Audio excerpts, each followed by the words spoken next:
Hey sisters!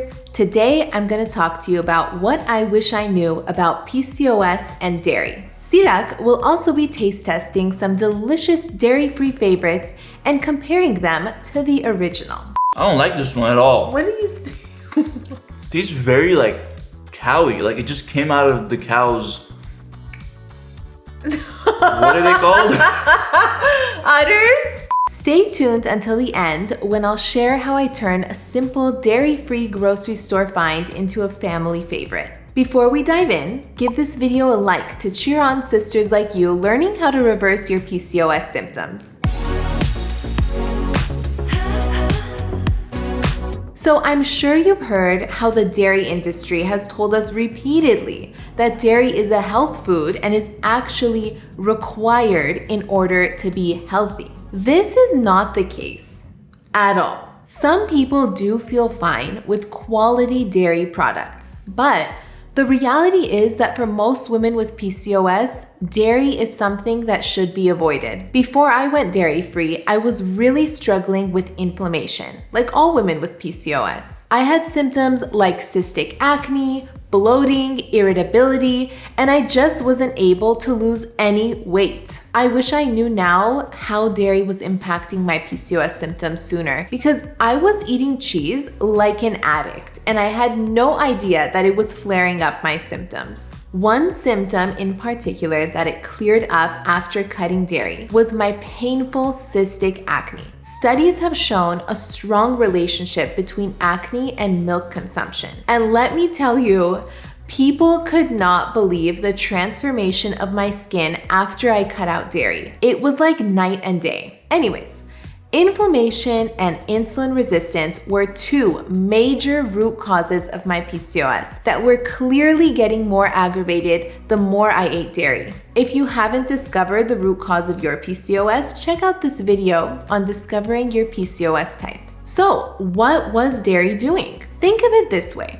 The purpose of milk is to nourish a baby mammal, and it's biologically engineered to stimulate rapid growth of a young animal. It's nutrient dense and provides large amounts of everything needed to support growth, which is great for a baby, but totally unnecessary for a woman with PCOS who's already metabolically conserving. Hormones in the dairy, like insulin, trigger metabolic reactions that make us grow and gain weight. The first way that dairy aggravates PCOS is by triggering inflammation. Dairy contains a protein called casomorphin. This protein is not only known to cause inflammation, but is also hard to digest and to excrete. Studies show that casein has also been shown to be an inflammatory trigger for endometriosis. It makes sense that women with PCOS and endometriosis tell me that they feel better after cutting out dairy, because both endometriosis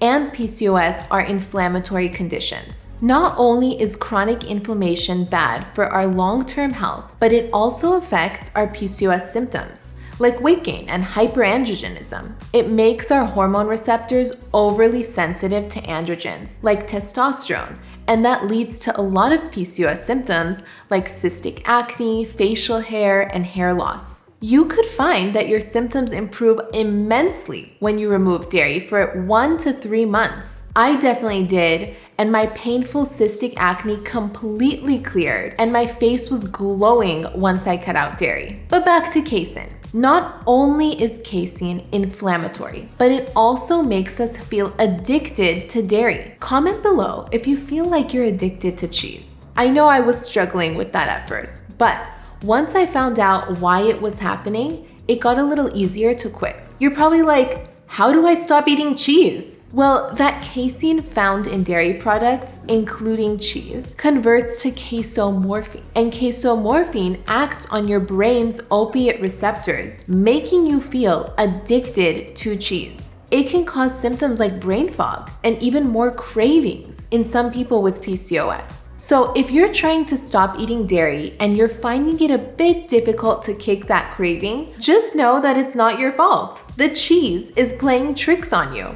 With that being said, let's see if Sirak can pick the dairy-free cheese out of a charcuterie board I put together for him. All right, let's do this. Whoa. Let me just get situated. Okay. What do we got here, babe? Okay. So, you're gonna choose which one is dairy-free. So, enjoy yourself. Nibble a little. So you want me to try see... the cracker. There's cheese here, cheese here, cheese here. Which one is dairy-free? All right, so you're trying to trick me, basically. Yeah. You're trying to make me think which one is dairy or non-dairy. Well, let's start with this one right here.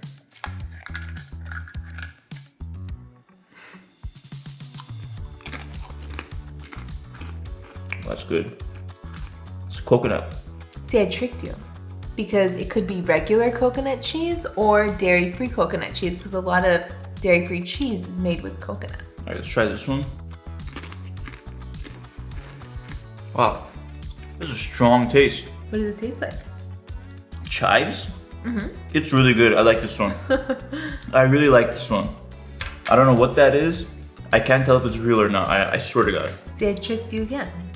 Because it's a complex one. Could they make a complex cheese dairy-free? I don't know. All right, I'm gonna try this yellow one now. What? I don't like this one at all. What do you say? Tastes very like cowy. Like it just came out of the cow's.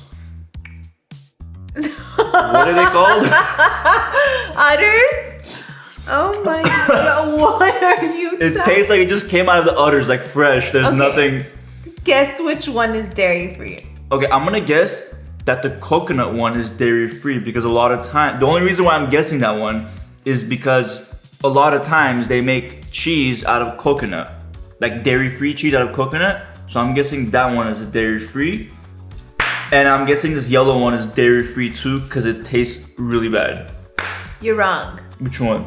That's dairy-free. This one's dairy-free? Yeah. Dude, this You've one... been eating this, but I melt it, so you can't really, and I melt it in like a panini, so you can't taste like that cow taste. I've been I eating guess. that cheese before. You've been eating this every morning. This is the First of coconut all- cheese that I buy sometimes.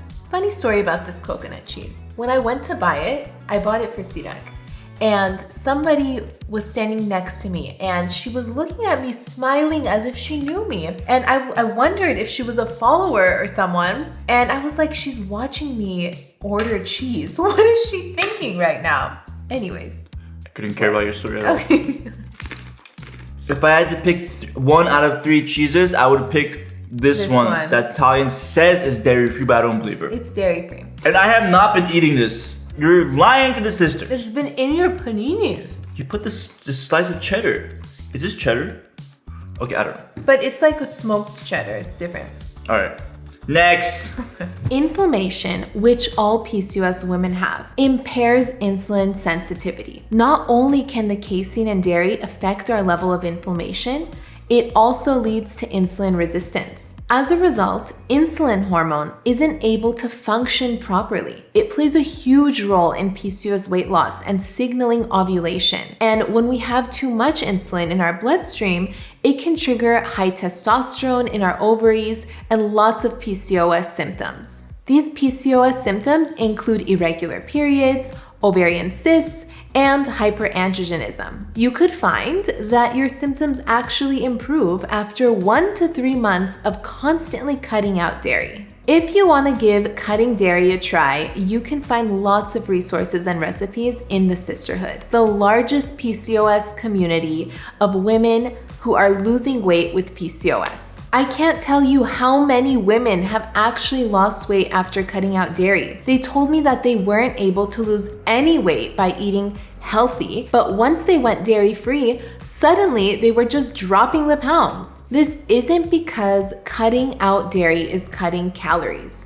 No, because so many women with PCOS cut calories, and that only gives temporary results, if any. Weight loss after going dairy-free is because of this. Dairy is no longer spiking your insulin levels, and as a result, your body doesn't retain water as much, and your metabolism improves. We're able to burn and process what we eat better when insulin isn't spiked super high. Let me tell you, I wish I knew all that before I went on pointless calorie restrictive diets. I didn't need to do that. I just needed to focus on how I could keep my insulin hormone stable. Now I'm able to eat a regular, balanced diet, dairy and gluten-free, and maintain my weight without worrying about how many calories I'm eating or struggling to quench my unbearable cravings. Not only can we lose weight by cutting out dairy and keeping insulin levels low, but we can also reduce our cravings. High insulin levels throughout the day, which dairy can trigger, can lead to monstrous cravings, I'm sure you know.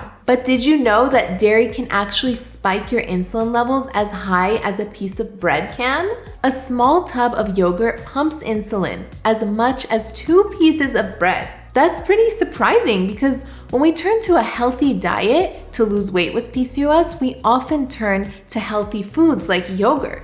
But little do we know sometimes that it has the same insulin effect on our body as bread would have. If we want to lose weight with PCOS, a key component is keeping insulin levels from shooting up.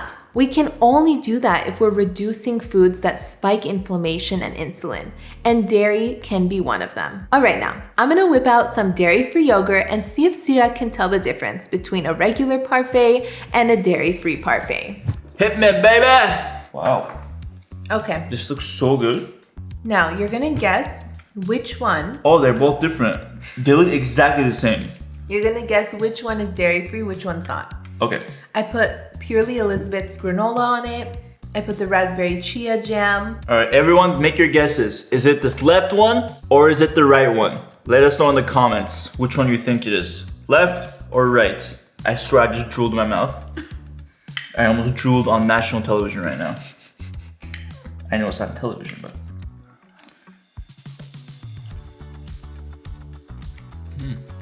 Hold on, I need a little more. Okay. Compose yourself. I've absorbed it. My body's responded to it. Alright. I know what I'm thinking about it now. All right, Next. let me clean my palate. Maybe we should have brought water. All right, let's see which one this is now.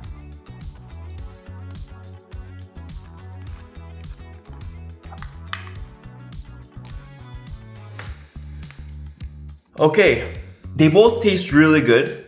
I feel like if I had to pick one or the other, I would pick this one, and I would think that that's the dairy-free one. The reason is, I feel like this one tastes a little bit sweeter. Not a lot, a little bit sweeter than that one. What are your thoughts? My thoughts are I forgot which one was dairy-free and now I have to taste it. Are you kidding me right now? I'm serious. You don't know which one's, you didn't put like a label on the bottom? I didn't. All right, well, Damn it. do what you gotta do. You did this to yourself. I did do this to myself. Here comes cystic acne. I think that's dairy-free. That's dairy-free? Yeah. Here, you don't even know. What kind of a person? That's dairy. That's dairy? Because it's sweeter, right? Yeah. So yeah, for real, Okay. This one's dairy-free for sure. the reason why I knew that was dairy-free in my mind and soul was because it tasted less sweet, whereas this one, it tasted like a very sweet yogurt. You know what I mean? Like the yogurts that have like sugar in it. No, it's good. It's really good. Now I remember, because the dairy-free one is more watery than the dairy. It's not as heavy as the dairy. So with dairy-free, if you like the texture to be heavier, you can put chia seeds in it, make it thicker. It's a chia seed pudding at that point. If out of 5 stars, 5 out of 5 for morning. This is a morning meal. Oh, yeah, for breakfast. It's great. You want this for breakfast? I would have it. There you have it. One study in Tehran actually found a significant relationship between milk consumption and the risk of PCOS. The proof is in the dairy-free pudding, my friends.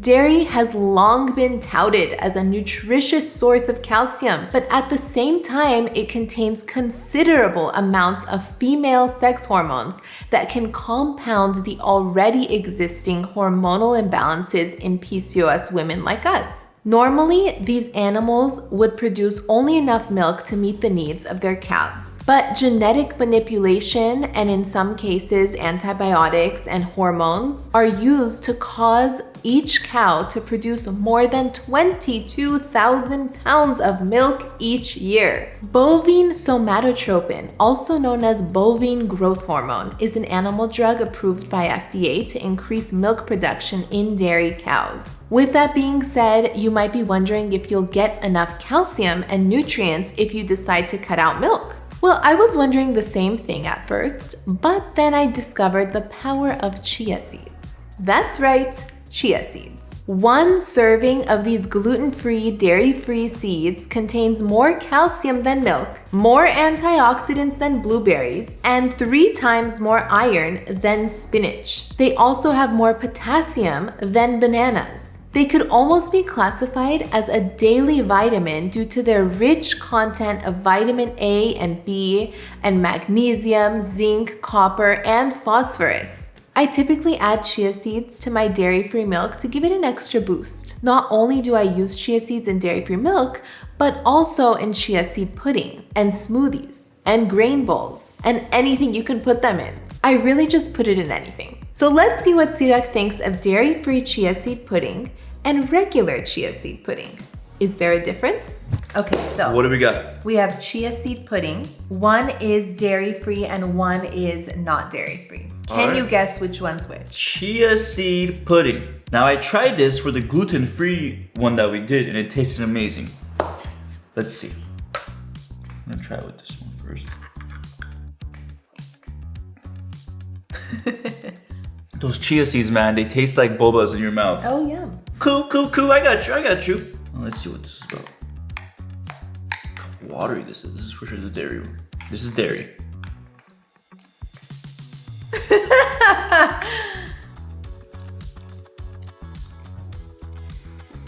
Man, I don't know. It's like really watery, but this one's not. But usually, dairy-free is one that's watery, but this is sweet. So it makes me think it's not the dairy-free one. Therefore, my conclusion, the investigation ends here. This is dairy-free, that's dairy, end of story. He's right, ladies. Woo! The one that's made with milk is really weird when you try to make a chia seed pudding out of it. They all clump at the bottom like this. Ugh. Why? I don't know. So this is the dairy-free one. If anyone knows why this happens to dairy, comment below. But this is the dairy-free one. It's much more consistent. It does look like boba. The chia seeds all have like evenly plumped up. It looks absolutely like delicious. This texture. I have some more what you're describing. I love it.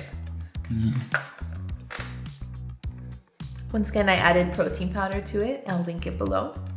Tastes really good, babe. Love it. Yep. All right, sisters, now I'm gonna show you a simple dairy-free dessert that's really a crowd pleaser. If you haven't tried Daya's cheesecake, you don't know what you're missing. I like to get the plain flavor so I can add my own toppings to it and just jazz it up without adding sugar. Today I'm gonna show you how a raspberry chia seed jam can take this cheesecake to the next level. The chia seed jam is great because it's naturally sweet. All you have to do is stew a cup of raspberries on the stovetop for about 5 minutes until they've broken down. Then you'll mix in 1 tablespoon of chia seeds and 1 teaspoon of lemon juice. Simmer that for another 5 minutes and then allow it to cool. Once it's cooled, you're ready to use it.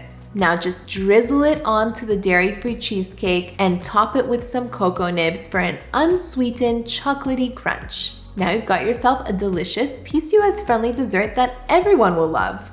Oh my lord! This is the grand finale. For those wondering, we've been shooting all day. We shot like multiple videos, and the whole day I've been filming, and this is what I had to film. Look at this. Look at it. Look at it! It's so good. I've been waiting to taste this all day. Gluten-free, dairy-free. I chose the unflavored Daya cheesecake because that one doesn't have added sweetness to it. I mean, of course it does have sugar in it, but it's like not extra sugar, you know? Extra. Control the flavor by making this raspberry jam. Okay, first, just one comment. Why do we have spoons? Why not? Forks. is what's used Here's why, because it's for been out cheesecake. for an hour and it's now soft enough to eat with a spoon. That doesn't justify it. This is so good. You could take this to someone's house, they wouldn't even know it's dairy-free. Yeah, Right? I wouldn't. Like for the holidays, you can make like cranberry sauce, you know, drizzle it on top. Cheesecake, cheesecake, cheesecake. Give it to me now.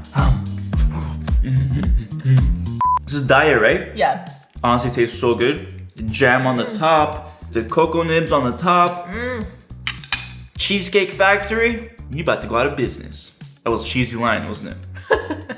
Cheesy line for Cheesecake Factory. Cheese it up. So sisters, these are some of the things I wish I knew about dairy because I probably would have gone dairy-free sooner. If you're thinking of giving dairy-free a shot, check out the Sisterhood, the largest community of women with PCOS, learning how to reverse their symptoms gluten and dairy-free. I have lots of amazing dairy-free recipes in there to make the process so much easier. Don't forget to click the subscribe button and share this video with anyone you know who has PCOS.